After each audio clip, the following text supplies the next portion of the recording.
serious, it's fun, it's your Catholic drive And he's time. been fighting to save his son from being medically altered into a girl. Jeff, thank you for joining our program. Thanks for having me. Very heart-wrenching story you have there, Jeff. In fact, when I first came across your story, all I really wanted to do was go home and hug my sons, and and protect them from the insanity. It's a complicated story you got, Jeff, and we don't have a tremendous amount of time here. So let's start with what was happening in your marriage just before divorce. My ex-wife had children. She told me that they were by adoption. I found out that one was by adoption and one was actually from a sperm donor after I was married to her. That probably would have affected my decision to marry her, but I didn't find that out till after we were married. The normal things started happening when they became teenagers. And that conflict led to, I think, Miss Georgialist sort of taking it out on my son. And she started putting my son James into timeouts and saying things to him like, "The monsters only eat boys." Wow. How old was he when that happened? 2 years old. Wow. 2 years old. And then she filed for divorce right before my son's, turned 3. And, I don't believe in divorce. I oppose the divorce right from the beginning. I still oppose it. And she forced me out of the house she's a pediatrician. So she forced me out of the house because she got some psychologists to say things about her with her daughters and stuff, that there was a lot of conflict. It'd be better if I left. And then as soon as I left, right after my son's 3rd birthday, she began to socially transition him.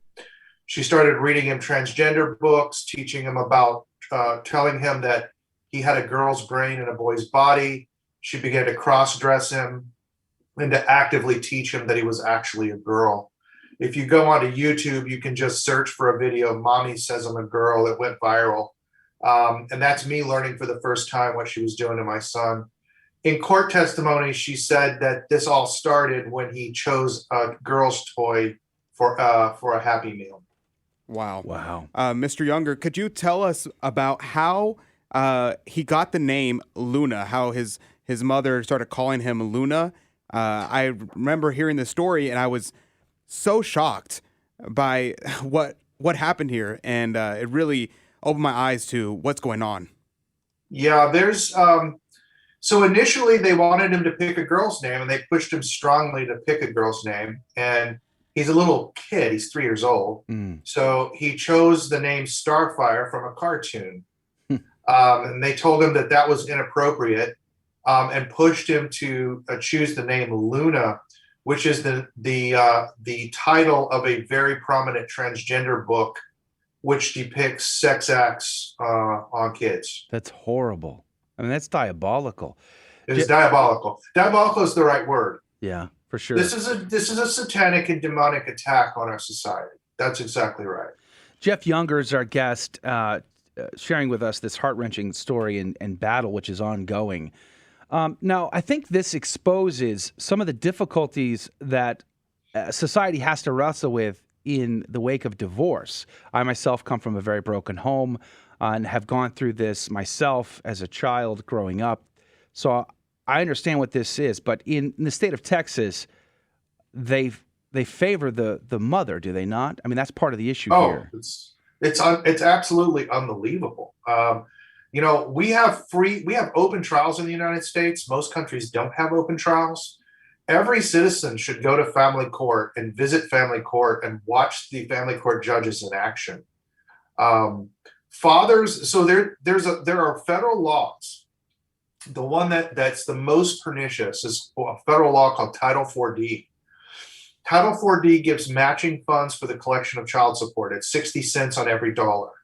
It's so much money. It's the entire budget for the Texas Attorney General's office. It's $500 million. Wow.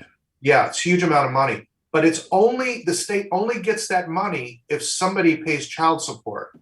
So actually in Texas, it's statutorily required for the courts to assume that one parent should be thrown out of the lives of their children and have only 20% of the time with their kids.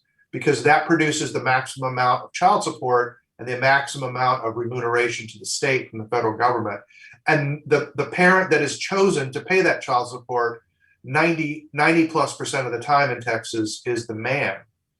And I'm Orthodox Christian, and the Orthodox Church has commissioned many studies about church attendance after kids graduate college. And literally the only thing that correlates with long-term church attendance is whether the father went to church. If the mother goes to church, it has no statistical effect.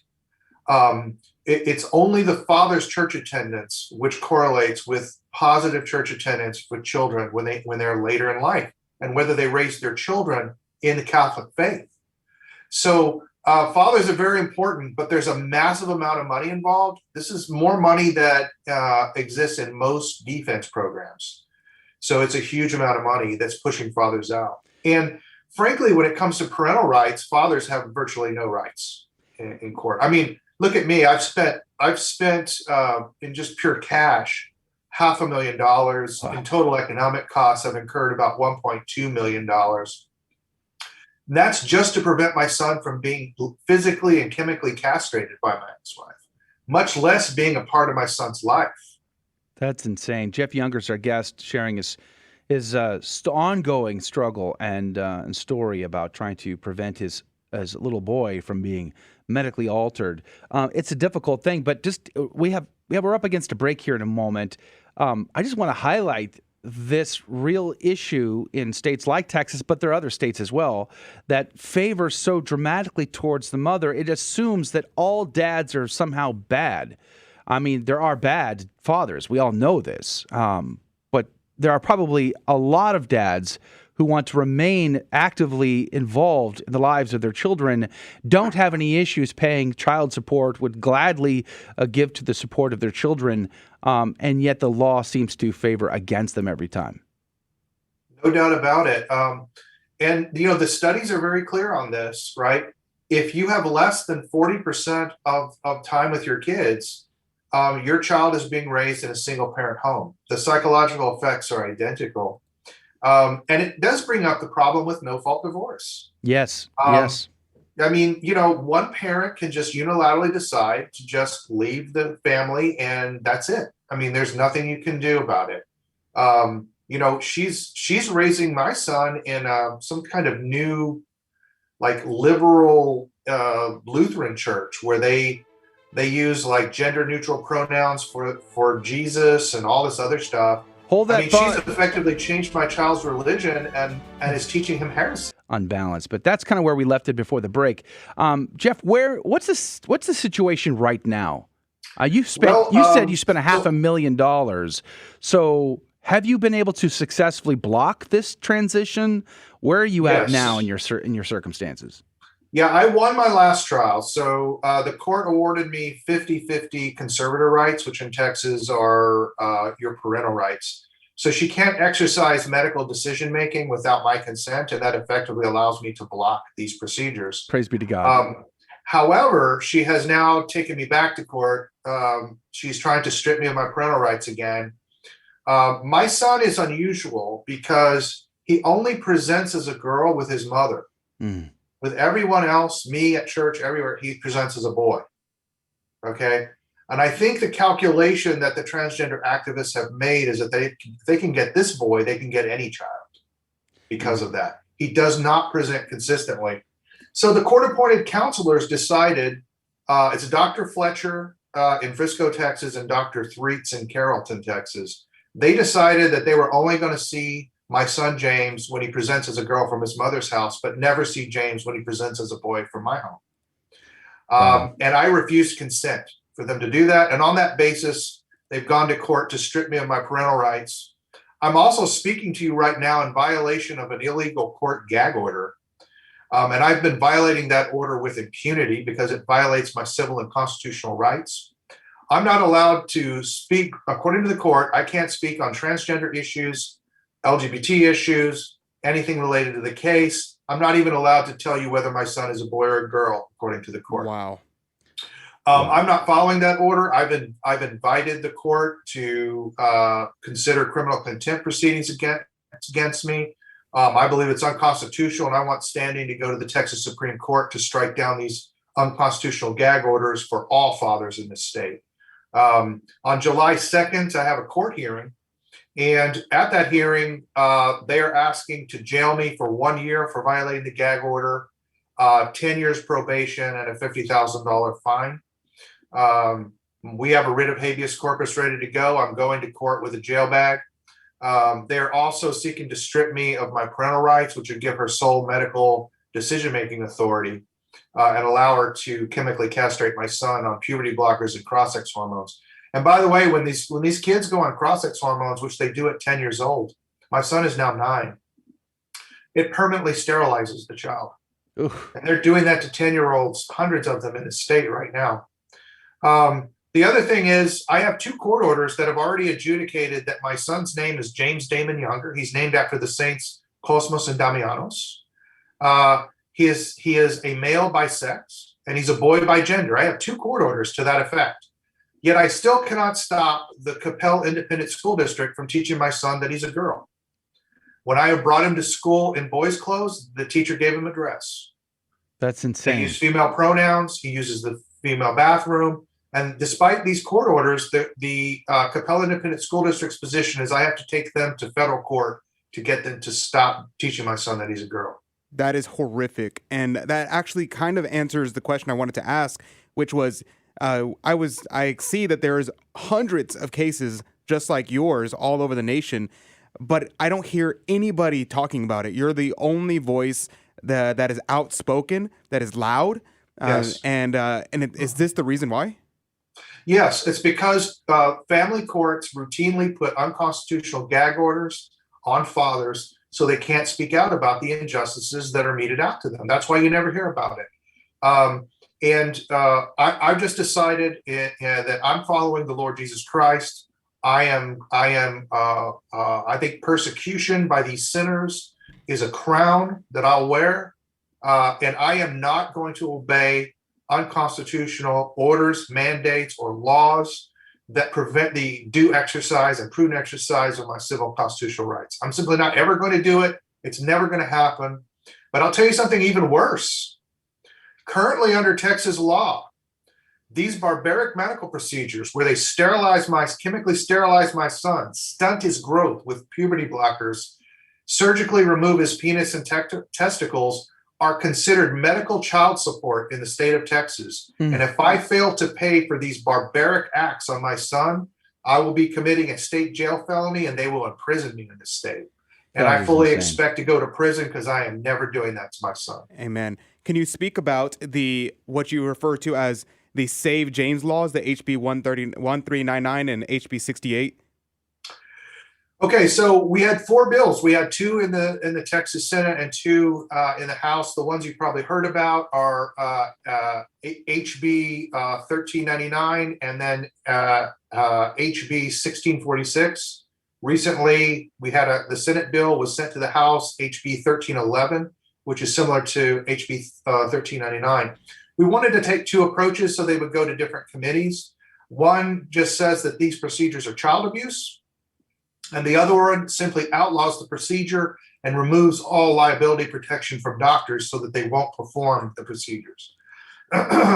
All of these bills, all 4 of these bills were sent to the House. One of them made it out through committee in the House. That was 1399. The House leadership, Dan Phelan, Representative Stephanie Click, and Representative Dustin Burrows killed this bill. They support transgender child abuse surgeries on children, and they need to be removed from office, and no Christian should vote for them.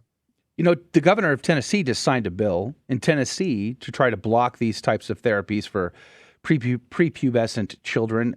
Yes. You would think that the conservative state of Texas would have been leading that charge, but that's just not the case. What do you think your chances are at this point, either in the court or with these bills, Jeff Younger?